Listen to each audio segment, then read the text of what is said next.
இத்தனை வருஷமா மாத்தி மாத்தி உங்களை ஏமாத்திக்கிட்டு இருந்த இந்த 2 பேரையும் வேண்டாம்னு சொல்லி ஒதுக்கிட்டு உங்களுக்காக உண்மையா உழைக்க வந்த உங்க விஜய,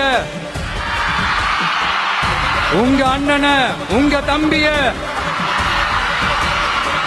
முதல் அமைச்சரா இல்ல முதல் சேவகனா ஆக்கியிருக்கிறீங்க. தலை வணங்கி ஒட்டுமொத்த தமிழக மக்களுக்கும் இந்த நேரத்தில் என்னுடைய நன்றியை தெரிவிச்சுக்கிறேன்.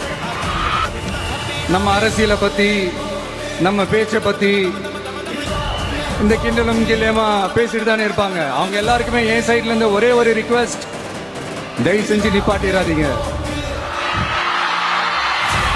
தயவு செஞ்சு கண்டினியூ பண்ணுங்க. நீங்க தான் என்னோட எனர்ஜி ஃபோர்ஸ். நீங்க பேசிக்கிட்டே இருங்க. நான் மக்களுக்கு தேவையான நல்லதை செஞ்சுக்கிட்டே இருப்பேன். நீங்களா நம்மளை பத்தி அவதூறு பேசலாமா சார்? இது நியாயமா? மக்களை இவ்வளவு பெரிய மக்கள் சக்தி நம்மளோடு இருக்கும் போது நமக்கு எதுக்கு வேற அரசியல்? எலெக்ஷன்ல 50-60 வருஷமா இருந்த சாதிய உடைச்சிருக்கிறோம், மதத்தை உடைச்சிருக்கிறோம், காசு கொடுத்து ஓட்டு வாங்கறத உடைச்சிருக்கிறோம். நாம எது செஞ்சாலும் கான்ஸ்டிடியூஷன்ல தான் செய்வோம்.